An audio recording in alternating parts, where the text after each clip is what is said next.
Sabonio krepšinio centre vyksta didžiulis kalėdinis nacionalinės krepšinio akademijos Blitz turnyras. Jame dalyvauja 3 amžiaus grupės. Dabar vyksta šiuo metu 2008-2009 metų vaikučių varžybos.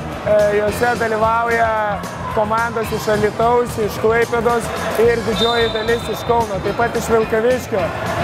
Vaikus pasitinka ne tik tai sporto jaudulys ir varžybų, bet ir gera šventinė kalėdinė nuotaika. Vaikučiai bus apdovanoti labai smagiais prizais, apšilimo maikutėm krepšinio akademijos. Noriu palinkėti visiems gerų švenčių ir gražių krepšinio akimirkų.